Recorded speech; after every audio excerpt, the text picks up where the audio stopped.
Sure. So good evening, everybody. Hope you all are doing fine in these difficult times of COVID-19. I, Hardikya Gupta, first year computer engineering student of BML Munjal University, will be taking you through this webinar today. Today, our esteemed panelists will be discussing how AI, ML, and data science are being implemented and used in the healthcare industry. I would like to thank CGI for giving me this opportunity. Confederation of Global Innovators, also known as CGI, is a global organization which provides a platform for innovators to showcase their talent, upskill themselves, and learn leadership. It is a community where people connect with professionals of different domains.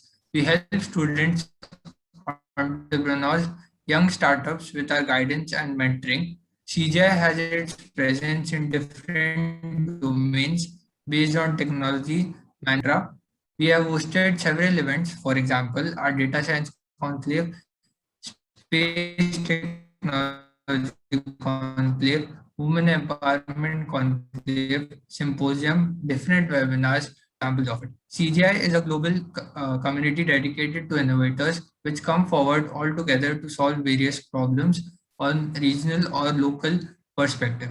Before moving further, I would like to introduce our panelists.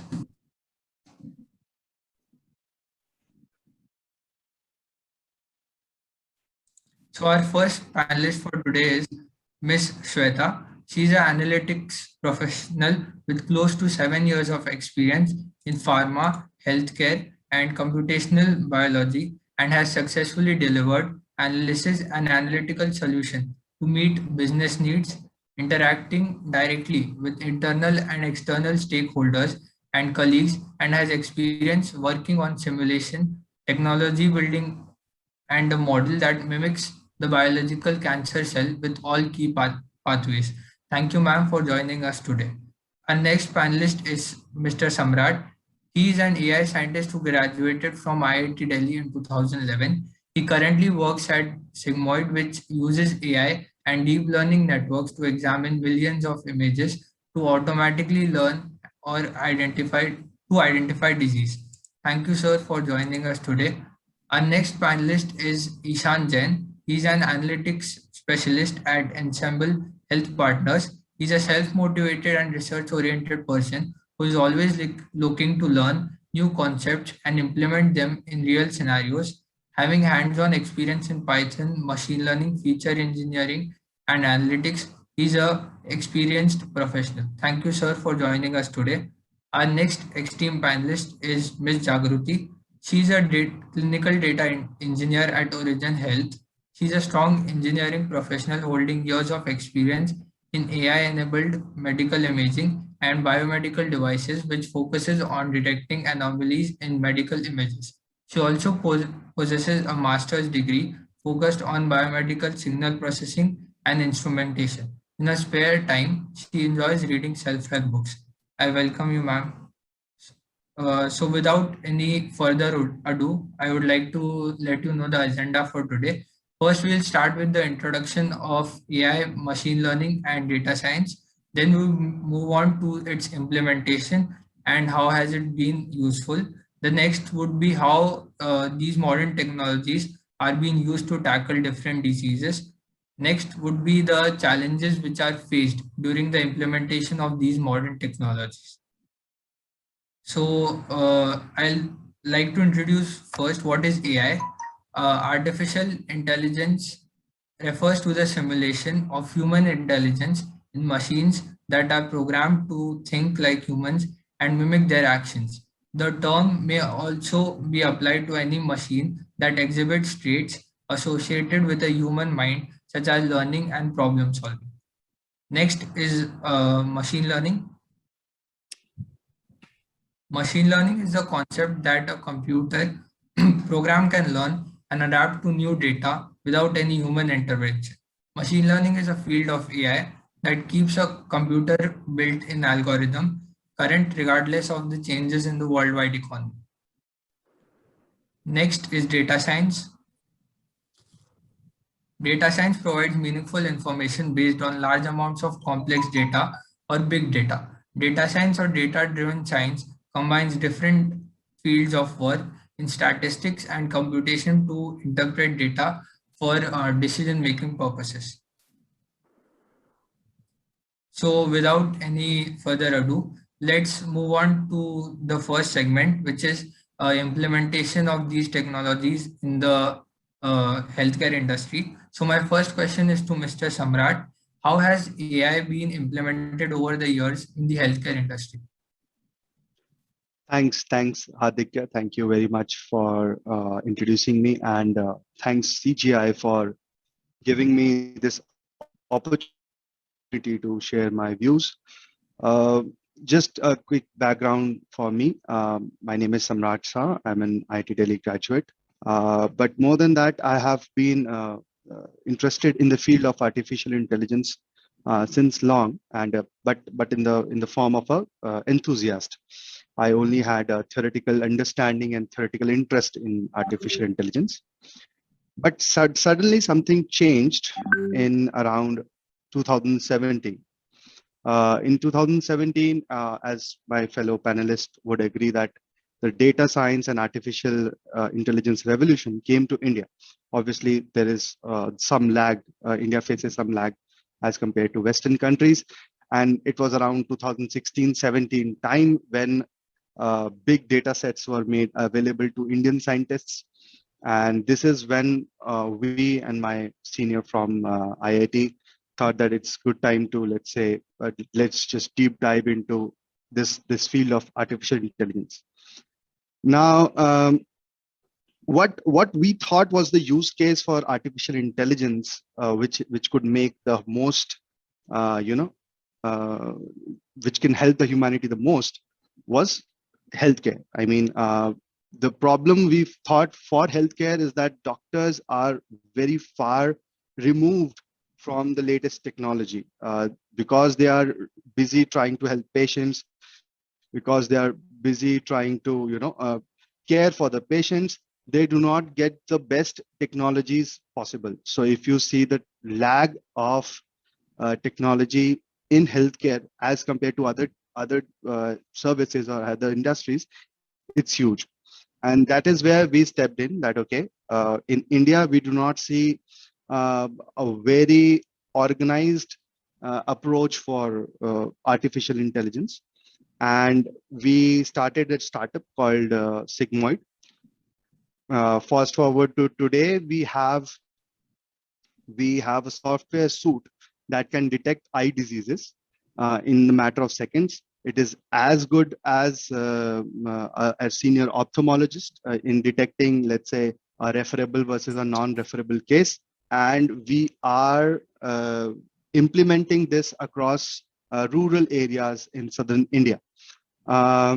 So coming to the question, how has artificial intelligence been implemented over the years in healthcare industry? The progression has been very drastic.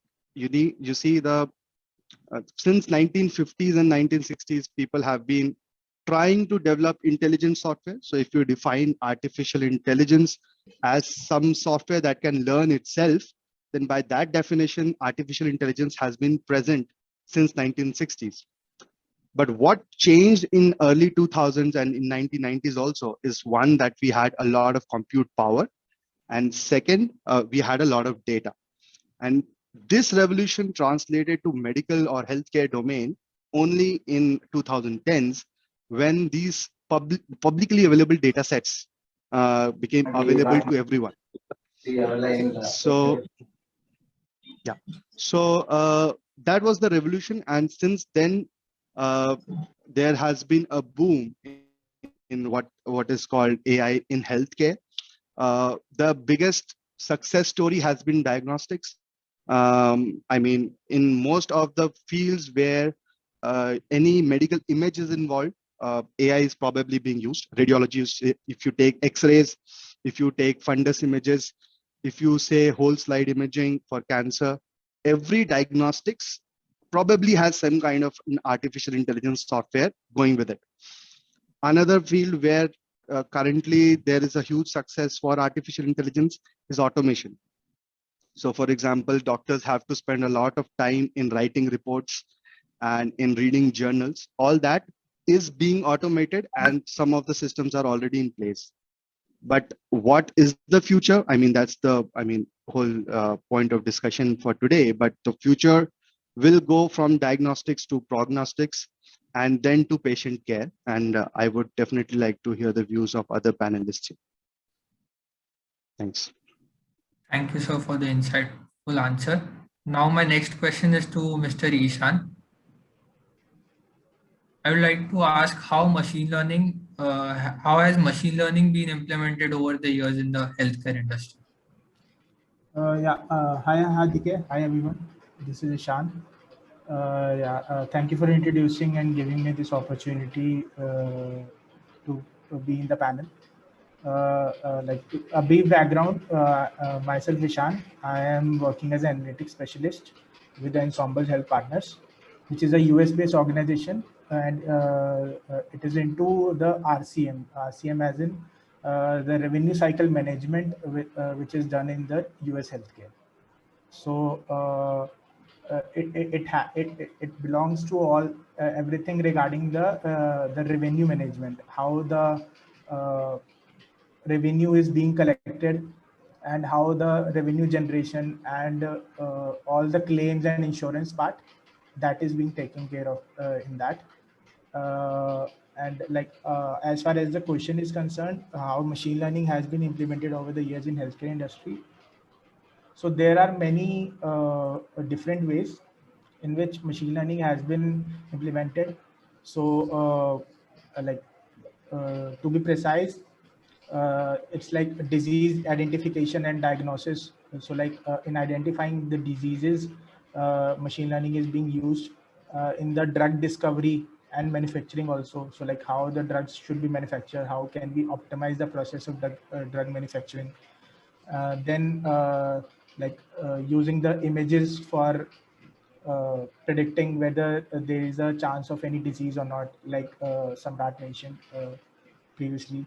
Then the main thing is like in the digitization of the patient health. So like maintaining the patient records and analyzing data from it. So that is also a very important aspect. And then it's like giving personalized treatment to the patients. So like it's just that you don't want to give generalized treatment to every patient. So in that way, machine learning can be helpful in providing the personalized medicine and treatment on the like there is a you can take an analogy of a recommendation engine in a supermarket. So based on your preferences, based on your likes and dislikes, you are recommended something. So similar kind of thing can be implemented in healthcare also, where based on your past health data, your vitals and everything, you can be recommended. Okay, so for this disease, you should not be given this drug. Instead of that, you should be given this drug. So that way also machine learning can help. Thank you, sir, for the insightful answer. Now we move on to the next question. My next question is to Ms. Shweta. How has data science been implemented over the years in the healthcare industry? Hello, everyone. So before getting into the question and telling about my views on the topic, let me introduce myself to you all. I'm Shweta, engineer in biotechnology, data analyst, and research scientist at present in Symphony AI. So one of the companies striving towards data science applications in the real world. Talking about the implementation of data science in healthcare industry, I want to say that data was used in the healthcare industry and public health outcomes way back in 1600s itself. So for those who don't know, I want to tell a story of some of the pioneers and how they used data from the population to further the field of epidemiology. So epidemiology is a field of studying diseases in population. So the study of infectious diseases data began with the work of John Grant in 1662. So he studied mortality patterns and kept weekly records of the numbers and the causes of death. He then analyzed these various causes of death and then came up with a method of estimating the comparative risk. I'm so sorry, I won't be able to switch on the video. I think there is a lag in my side. Okay. Yeah, no issues. Yeah, no issues. Okay. Yeah. So yeah, the comparative risks I was talking about, right? So so he came up with a model to estimate this risk based on various diseases. So this was one of the foremost approaches of competing risk theory, right? Which is also used today in the prediction modeling. So another story I want to tell is from 1800s, which is the epidemic spread in London. So using the data, right, they came up with the hypothesis that is to identify what is causing the outbreak of cholera in London. So this was done by John Snow, one of the famous epidemiologists. So as such, there are so many stories and how the scientists have furthered the data science and came up with new technologies using data. So so leaping to the current implementation of data science in healthcare, I want to say that when the origin itself is in the industry and lot of newer ways and technologies have been discovered, a lot of implementation also happened in the healthcare industry. So we can see some of the implementation like having the healthcare monitors or smart watches, right? That is one of the greatest implementation, I would say, for in terms of data science getting implemented in healthcare industry. So yeah, that is some of my views on healthcare implementation of data science. Thank you, ma'am, for your insightful answer. Now we move on to the next question, which is to Mr. Samrat. How has the implementation of AI been helpful for the healthcare industry? Okay, so I would like to thank the other panelists for the insightful answers. AI has been of tremendous help, I would say. Consider this case. For example, we are working in ophthalmology department, and if someone in the rural area has to get his eye checked, what he has to do is travel from, let's say, a village to a nearby town or a tier 2 city. What happens is he has to miss 1 day's work. Probably he's a daily wage laborer, or let's say he has a business of his own, and he has to miss 1 or 2 days of his time just for traveling and getting his eyes checked and then going back. Okay. Or let's say he has to move to Hyderabad or in some nearest metro. What AI can do currently, at presently, what AI can do is replicate the expertise of a senior ophthalmologist, a very senior eye doctor, basically. And it can be handed over to someone who has very less training. So, for example, you and I, with just, let's say, 1 month of training, can handle a camera that can look into an eye and tell whether the eye has some abnormality or not. This has been, or this is, what has been the most helpful aspect of healthcare, of artificial intelligence in healthcare. It is faster. Okay, so it reduces the time taken. So in matter of seconds you can get a diagnosis. Second, it is cheaper. Right now, the doctors, a senior ophthalmologist has to get a training of, let's say, 10 years before he can give any kind of a diagnosis. But those 10 years of expertise, and the cost of those 10 years of expertise is huge, but it can be a lot cheaper if you can implement a technology. It has made things accessible and better. What do I mean by better? Some of the AI algorithms have even achieved superhuman level of competence. Basically, for example, one of the papers submitted by Google for detecting diabetic retinopathy found out that in some cases, the computer is getting a better prediction for a particular disease as compared to the best of the best ophthalmologists. So you can get better predictions also. But most importantly, so the crux of the matter here is that because a lot of time is saved and because a lot of money is saved and effort is saved, now the doctors which are in scarcity, their time is freed up.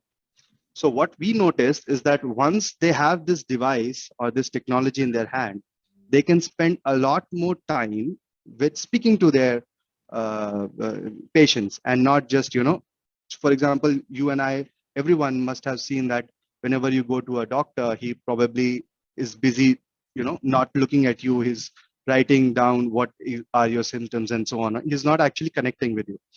Now, what we understood is that if you automate all this, he's actually talking to you, he's listening to you. And as they say in healthcare, if you listen to your patient, he's probably going to tell you what his disease is without even going for tests. So that aspect, that humane aspect, can be brought back if you can implement AI in healthcare. Thank you so for the insightful answer. So my next question is to Mr. Ishan. How has the implementation of machine learning been helpful for the healthcare industry?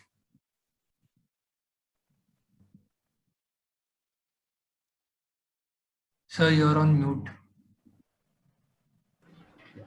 Yeah, so all of these questions are pretty much aligned, but the thing is, like as the other panelists, they are like very much they have a very good domain expertise in medical jargon as such.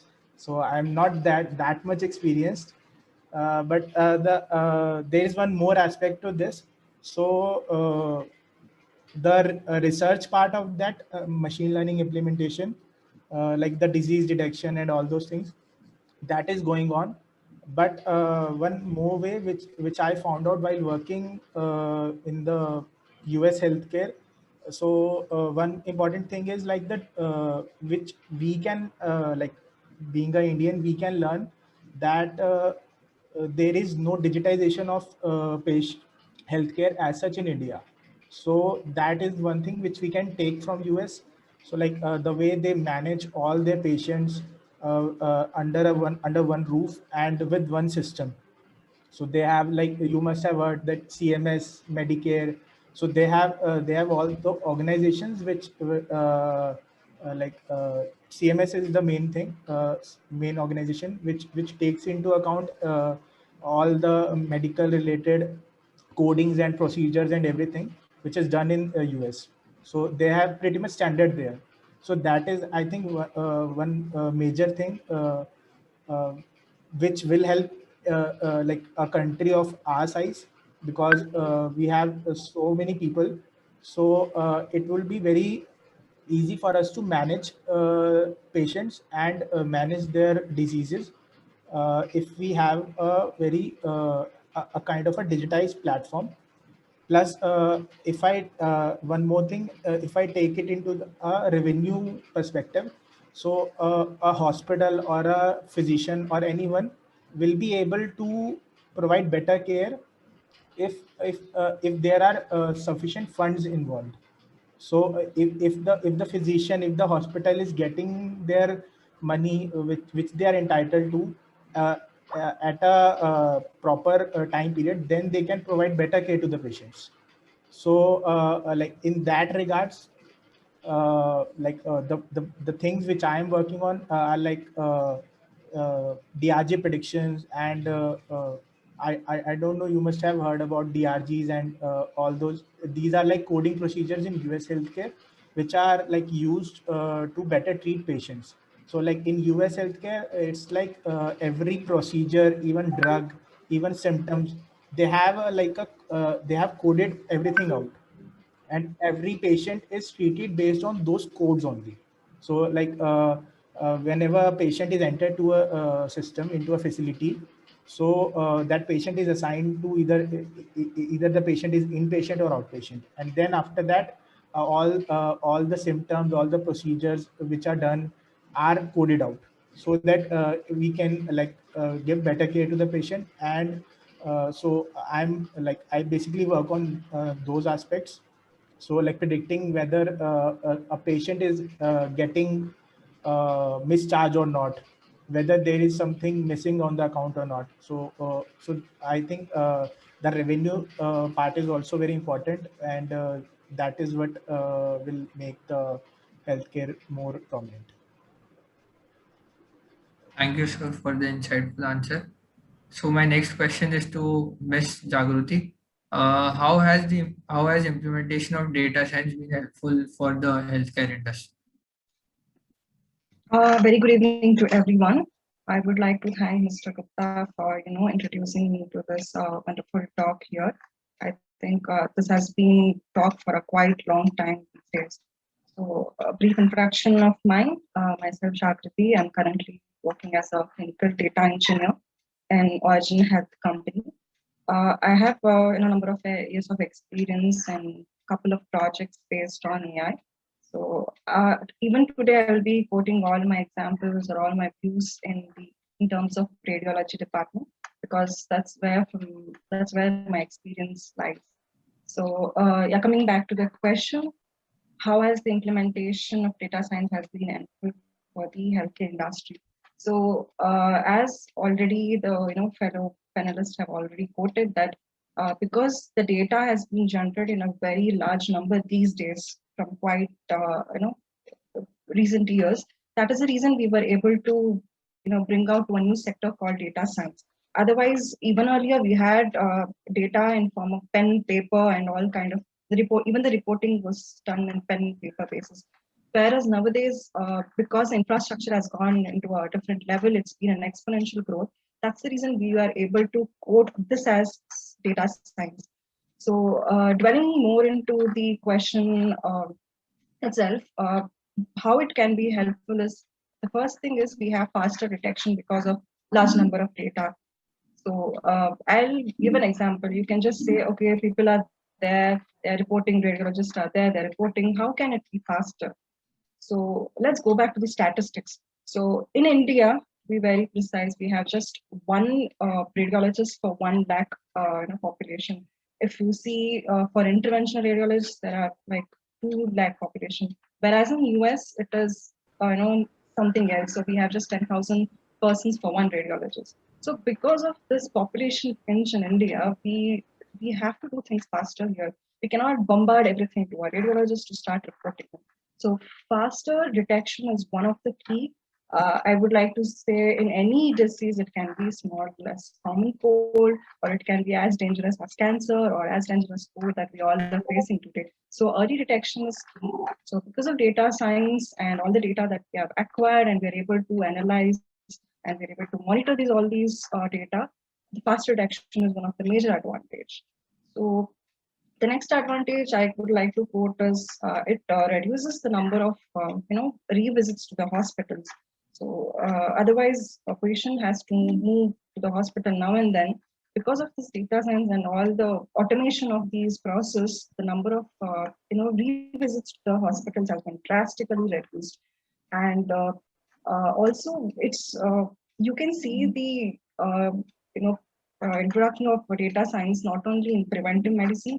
These days it has gone into diagnostic as well as prognosis. So I think this is something bigger which is coming up in few years down the line, and because of which the data that we are having in a large number, the accuracy and the efficiency of a particular clinician or a physician has improved a lot. I would like to give an example how this works. If you see with the typical radiology reporting setup, they have a work list where they have to start reporting for the patient for the scans that has been taken in recent times. If they have 100 of scans per day, they would be very tiring to read all the 100 reports. In introduction to the any AI tools or like I think some of them have been very familiar with the AI tools or AI products here. Introduction of those tools can automate them. If they're seeing 100 a day, the AI will flag them or indicate them that these are the 50 positive possible cases. So they will just go through that and they'll just relax themselves and then move on to the negative reporting. So I think that this makes them very reporting accuracy is improved and their performance is improved. So I have seen there are many radiologists who just have their muscle memory, just keep on reporting. Sometimes they do miss some of the critical findings as well. So this way the accuracy is definitely improved. So in quantifying the reports also, helps the reporting people. And because of this, we also have some monitoring tools these days. If there was no data, there's no monitoring, there's no analysis. So I think these are kind of the major advantages that we see, because data is there, we see all these advantages here. Yeah, that's my side. Thank you, ma'am, for the insightful answer. Now we move on to the next segment, which is we'll see how these technologies have helped us to tackle different diseases. So for this segment, my first question is to Mr. Ishan, that how do you think machine learning has helped in tackling disease like ischemic heart disease, stroke, lower respiratory infection, and chronic obstructive pulmonary disease?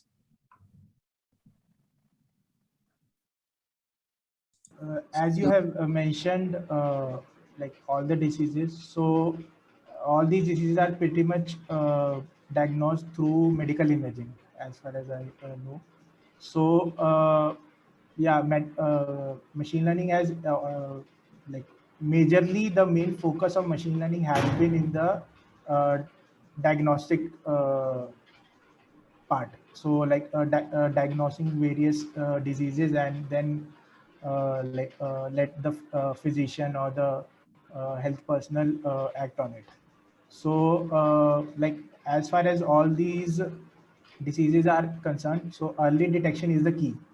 So as you know, like because all these are very these can be chronic diseases.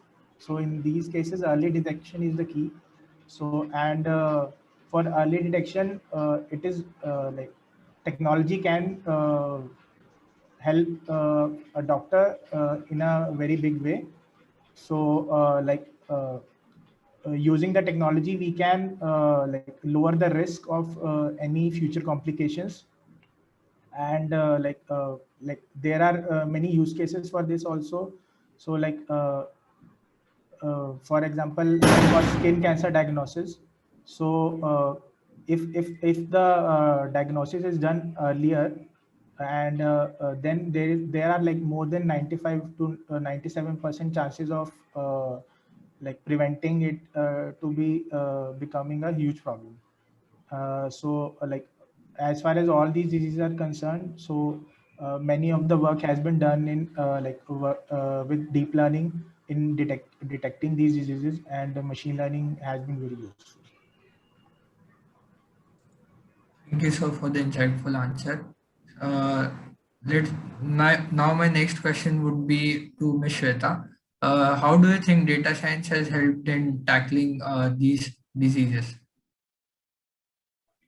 I agree with Dishan, but I have some more points on another aspect or another angle of data science, right? So there is something called real world evidence generation field. So that is something which is derived out of epidemiology, which is something that I work on day-to-day basis. So when you say any drug or any intervention, if it has to come out in the market, before that a lot of clinical trials take place, and there is a huge drug discovery process that happens, right? So in clinical trials, what happens is you have a strict protocol, and the patients are monitored very well. But whereas when the drug comes to the market and distributed among the patients or over the counter, it is not the case. There is least adherence. Sometimes we may not really take the medication. We feel that, okay, this is not necessary, something like that, right? So that real world evidence or that real world data, when collected and used as evidence to see how the drug is behaving actually in the real world, is it even helping, or what are the adverse effects that is happening because of that drug? Those kind of applications are something that is helping that help in the field of data science, helping in heart disease or stroke. Actually, cardiovascular disease is one of the most researched, or it's also a high revenue generation field for most of the pharmaceutical companies. So that is one of the aspects that how data science might help in combating these chronic diseases. Thank you, ma'am, for your answer. Moving on to the next question, which is to Ms. Jagruti. How do you think data science has helped in tackling the COVID-19 pandemic? Okay, I think this question is very apt for the situation. So India is facing, the second wave, and it is, kind of very bad. It's very unfortunate. At this point, I would like to also just say, everyone, just stay home and stay safe. It feels very bad to even speak about this topic at this moment because I'm held in Bangalore, and Bangalore is going in a very bad state. So, moving to the question that how do you think the data science has helped tackling in COVID-19? First, I would like to, go back about the data itself. So, because I would like to pick up some points from the first question that the early detection, how we do the early detection. So, as of now, we have the RT-PCR as one of the standard, method to detect the COVID-19. Whereas a couple of days, I think experts have also quoted that using CT and X-ray scans, we can still, come to a conclusion that the patient is, COVID and he's in a really critical condition. So I can see, apart from RT-PCR reports, there's 15 to 18% of positivity that we can see in CT and X-ray. So the advantages are, see, to other kind of diseases, you may have only one modality to test. Whereas for COVID-19, we do have two major modalities, that is being X-ray and one is CT. In COVID, they specifically do the HRCT, where we have the gradings of 4x gradings. So based on this, it will be, assess how critical the patient is. So because of these two main domains, the two modalities being introduced, that the X-ray and the CT, generating the data has been more efficient. So this depends on many things. One can be the locality, it can be the cost effectiveness, or it can be, as quick as the report system that is being given to the patient. So because of these two, major modalities has been involved, we generate a lot of data. And also, this is the second wave, and it's very irony to speak about this. Data science is being taking an advantage of the second wave because we have a lot of data in the first wave, and there are so many scientists who have given a lot of papers or lot of introduction, lot of architecture, lot of models have been introduced. So many of them are picking up many things from the previous data. So from previous data, they are trying to, whatever I'm seeing today is they're trying to analyze how asymptomatic people are also showing some kind of findings in the CT or the X-ray. So it can be like if they go for an X-ray or a CT without any symptoms, they can still make some kind of findings that they are COVID positive. So when we don't have any kind of symptoms for a person, still you can detect the positivity of COVID-19. I think that's a major advantage that we can see here. Also, because of these kind of technology being introduced, it is reaching a very remote, areas in India, like smaller towns and, or places where we don't have high-end technologies like MRI or CT, something like that. Still, X-ray is doing well there. The good news is, a couple of days, DRDO, of India has come up with an AI tool called Atman AI, where it is, detecting the COVID-19 in chest X-ray, and the accuracy is quite good. I think 96% is what they quote. 96% for any AI tool, I think it is really tremendous. So we can see the advantage. Also, we can see a product coming up here. I would like to, congratulate the DRDO team from this forum for coming up with, such a good AI tool at this point of time. Also, I would like to say people have to accept these kind of and start evolving based on the technology. One of the major disadvantages of any kind of healthcare product that comes into market and doesn't go to the client or the particular market is only because the acceptance rate is very low. They have to go and just trust the technology and try to, or some kind of feedback should be given, even if they're not comfortable using the tool. If they go and give back to feedback to the respective developed companies, they would improvise. So I think we see a lot of trade-off here between advantage and disadvantage in the spectrum. So I think these are few things is definitely in being triaging positive and negative cases. So I hope this is going to be, this COVID is going to end soon, bring back the normal life to all of us. Thank you, ma'am, for your insightful answer.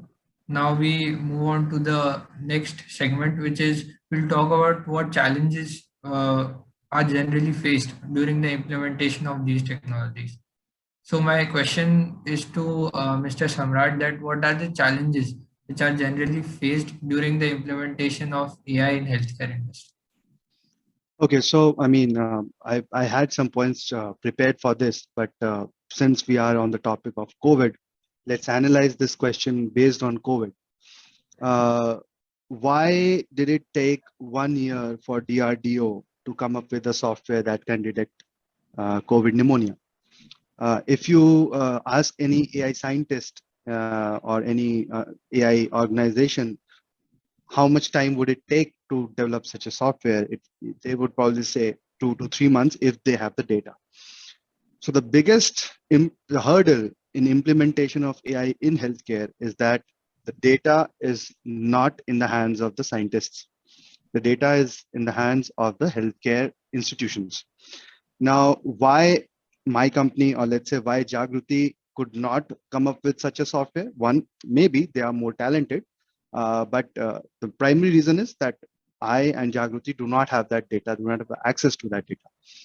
And if that data is, so for example, if you guys, I mean, if the audience is familiar with the scene of data science and artificial intelligence, they must be knowing about Kaggle. That Kaggle holds competitions for artificial intelligence and data science. So it has been seen, the trend has been seen that if you post something, open source your data, even hundreds and hundreds of scientists can work on that data, and then you can generate better algorithms very quickly. Okay, versus let's say a senior team in DRDO, let's say of 10 people are working on the same technology versus 1,000 people working on same technology, the results will be drastically different.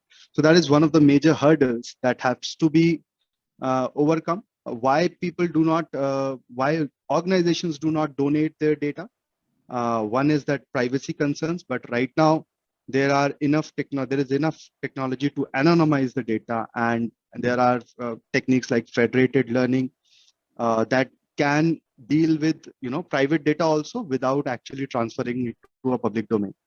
So techniques are there. The main problem is in the mindset that people do not see the benefits of AI yet. So governments, the decision makers, even doctors are not convinced whether AI is going to help, and that is the biggest challenge. So right now, the attitude of doctors or healthcare professionals is that AI is going to take away their job. That's not going to be the case. Ophthalmologists or radiologists are in a shortage. Okay, I mean, artificial intelligence will never take away their jobs. Maybe it will reduce their burden, but it's not going to take away their jobs. Similarly, governments, they are far behind in the implementation of these handshakes between databases. So what as AI scientists we would require is access to data. And this is, I think, one of the biggest challenges.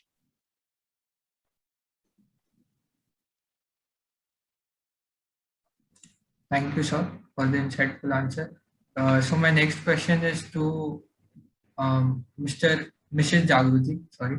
What are the challenges which are faced during the implementation of data science in the healthcare industry? Okay, yeah, I think Samrat rightly, said the basic challenges that we all face in AI umbrella, that the availability of the data. So adding on to this, even though we have a large number of data, it's not the data that AI can accept. If anybody can understand the word labeling, which means we have a data which is positive and negative. So somebody has to sit and start labeling that this is positive and this is negative, where AI can consume it. So though the data is available, we don't have a good infrastructure of people who are expertised, being a radiographer or a radiologist or a clinician, who sit with us and try to analyze, make us understand this is how we look at the data. This is a positive case. These are the challenges that we see, and this is negative. So I see the doctors or the clinicians are very, very skeptic in accepting AI. I don't know how do they feel about trusting the AI. So I have a catchy quote that I would like to say here. As a person from Stanford quoted that AI radiologists will be replaced by the people who don't use AI. So they're not going to replace AI is not going to replace radiologists, but the people who don't use AI will be replaced by the people who. So this is the catchy thing here. So there is technology. I think we should convince them to start using it. So these are the things that I would like to say from points from Sabat. So moving back to the question, and I have some more other concepts to cover here. So in coming to data, we have two major sections. I think there are, a data scientists will understand many data and many other broad sense. So in this major spectrum, I would like to bring up data into two different things. One is structure, one is unstructured data. So it's very unfortunate in healthcare because of this haphazardness of not digitizing any kind of data in India. We have most of the healthcare data is an unstructured platform. So, and also because of there is no domain knowledge with the people working in the hospitals, they don't organize these data. We can't force them to, hey, keep this in file, keep this in file, because it's available for the technologists like us. So that is one challenge that I would like to see. Also, I see there is a lot of diversity in data. If you move more depth into it, if you take just one X-ray, or it can be mammograms. If you take mammograms for an example, you see from one center to the other center, or from one client to another client, that data is, it has some kind of similarities. There is a standard planes, which the people who take the capture these images are being introduced to, but still we see a lot of changes in the diversity in the data. For example, it can be in contrast patterns, it can be the artifact effects. So we see different kind of data from different center.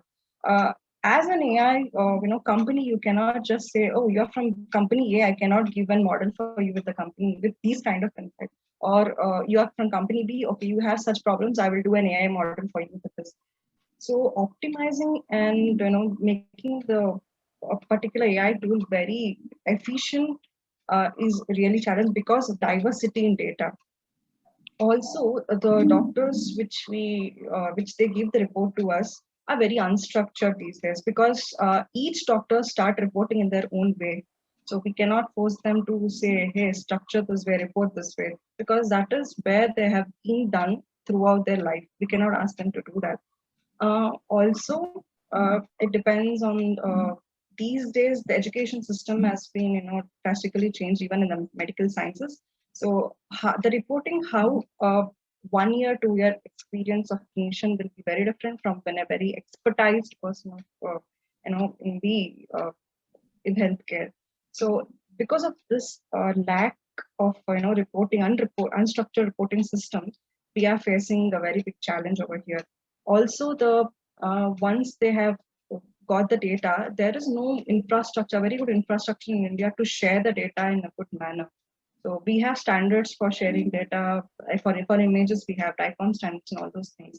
But practically, I have been in a situation where a doctor is taking a picture from an X-ray and sending us to report. So how is it even possible? We take a lot of help from the DICOM metadata itself. So there it becomes a real big challenge for making the data itself as structured, and then acknowledging, giving knowledge to all these nations to do, which can help them, because these are two different domains.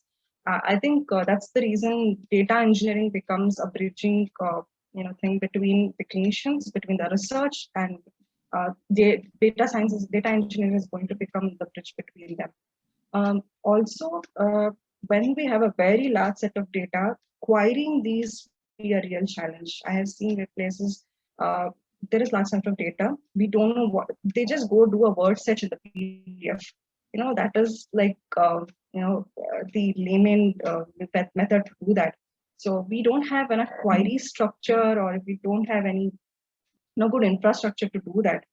So I think these are some kind of challenges that healthcare is facing today in terms of data science. Yeah. Thank you, ma'am, for the insightful answer. So my next question is to Ms. Shweta.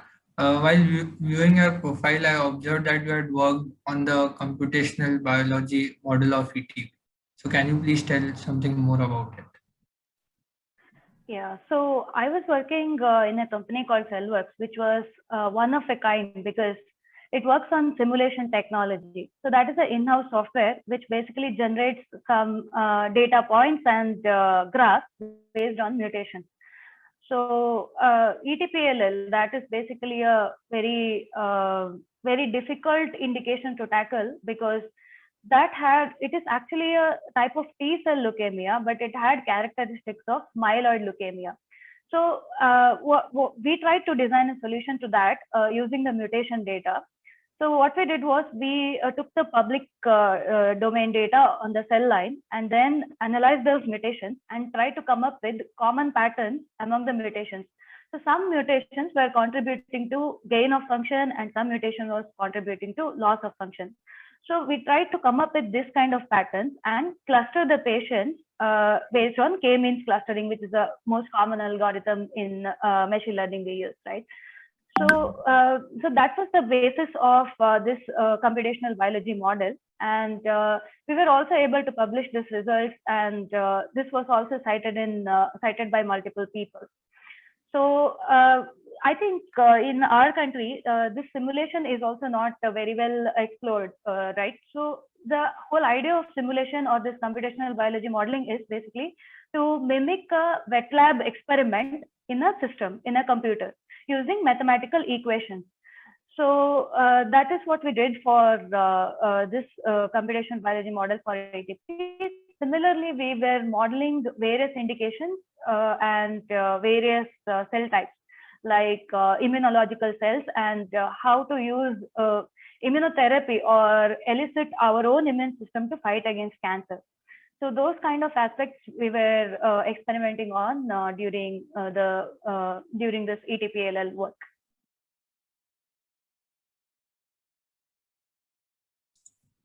Thank you, ma'am. So these were the questions for today. If audience has any question, they can put it in the chat box.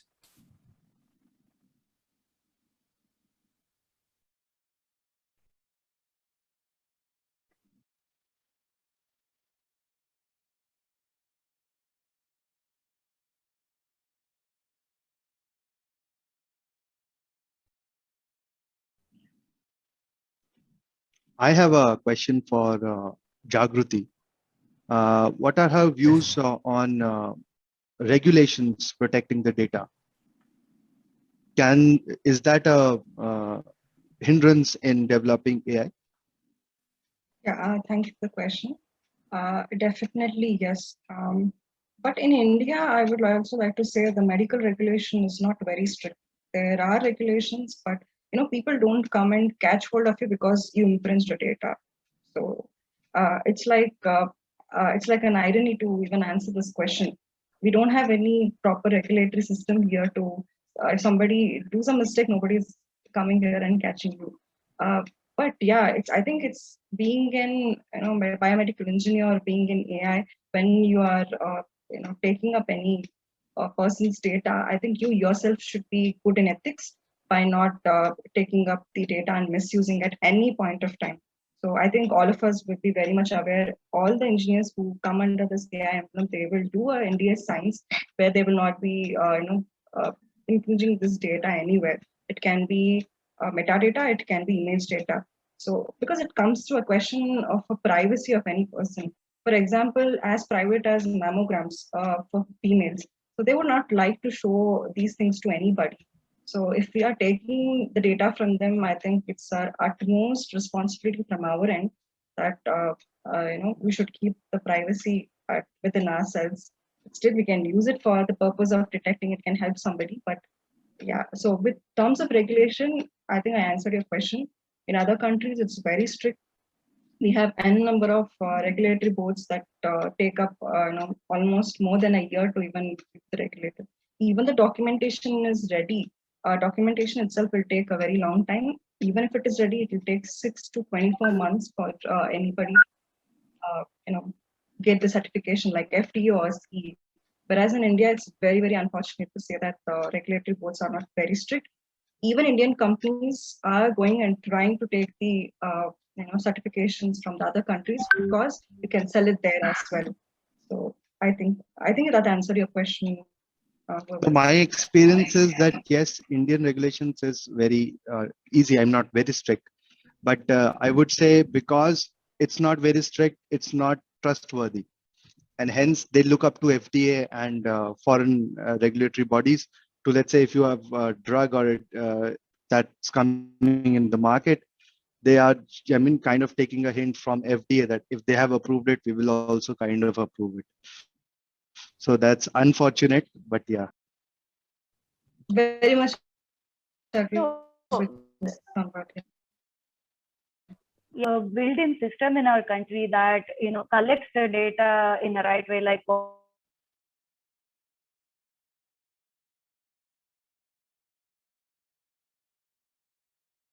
claims, and then they try to analyze that and come up with new hypotheses for various drugs and products of the pharmaceutical companies. I think we do not have this kind of integrated system where we electronically collect any data. Yeah, even the prescriptions are manual or handwritten, right? We don't. I think it is getting implemented these days in some of the specialty hospitals or bigger hospitals in metropolitan cities, but still, our system still goes with that traditional method of prescribing medicine and going to the pharmacy and getting them, right? So I think if we can bring in that kind of aspect into our system also, the US EHR, EMR system, then probably we would have the data to do various kind of analysis and research. True, I definitely agree. Hardik, just a minute. Even actually, I'd like to go forward with one of the questions. It is something not related to data science, however, comes in the fields of medical equipment and medical devices only. So there are multiple regulatory affairs, as you guys were mentioning as of now, however, not very strict. But then is there any particular set of procedures that one needs to follow, and what exactly he can do to get his product or prototype or anything approved by the Indian government? Okay, I think the certification or any kind of authority comes into picture when the product is ready. One of the major things that the people lack in, they want to do things faster. The products has to come into market faster. So in this process, they lack that they lack the track of keeping themselves aware of these medical regulatory system. So one of the suggestions that I would like to give is in the process itself, you can bring up some of the audit who are very well, advanced and, kind of regulatory boards at ISOC and ISO 200 something. We have these regulatory.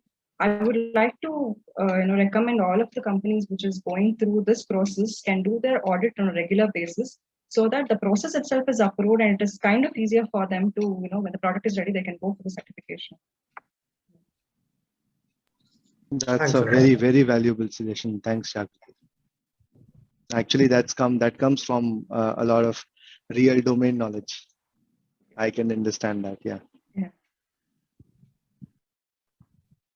So there's a question in chat box. The question is, could AI be a good tool for identifying index cases and patterns of infection? So who would like to answer?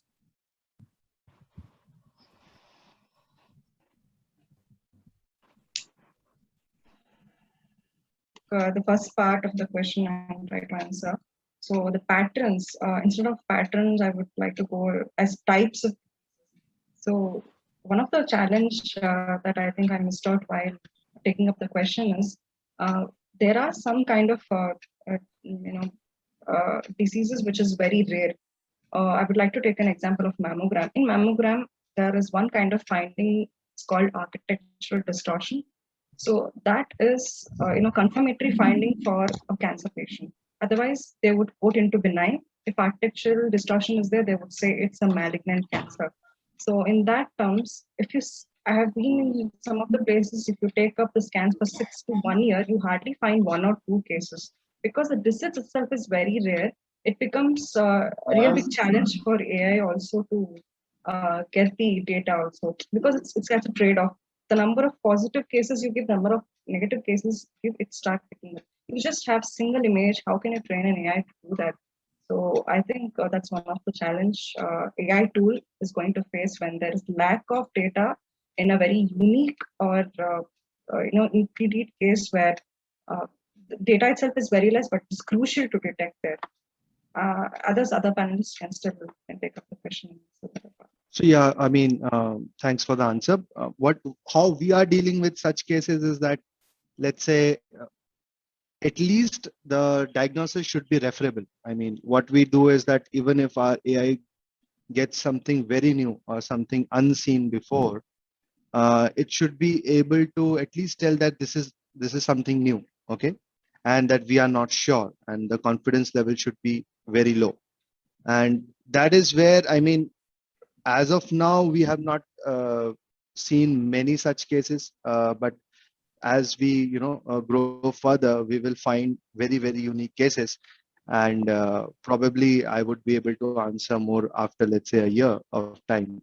But as of now, the AI at least can tell that, okay, we are not sure, please refer to the doctor, that our system is unsure, just refer to the doctor in person.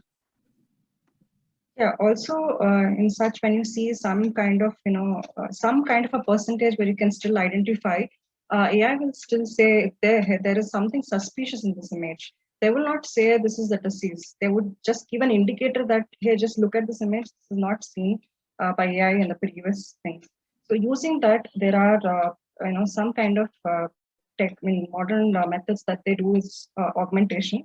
So what they do is, if they see certain kind of a patterns which is very common, they would like to augment the data, saying artificially create an artifact in an image and try to show them, try to show the AI model that, hey, see, this is also one of the kind of image that you would be getting. So to answer that question, I think augmentation is one of the methods the AI company is using these days. Also, it depends from modality to modality and what problems you're trying to solve. So if you're taking up CT scan, it would be different. If you're taking up an X-ray, if you're taking some images like mammogram, and as Samrat said, something related to ophthalmology, it would be very different from the problem statement itself.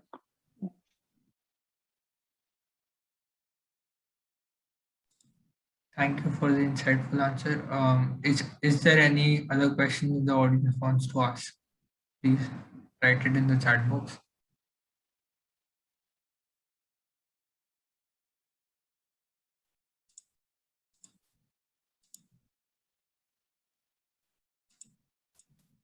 I think there are no other questions. So we come to the end of the event.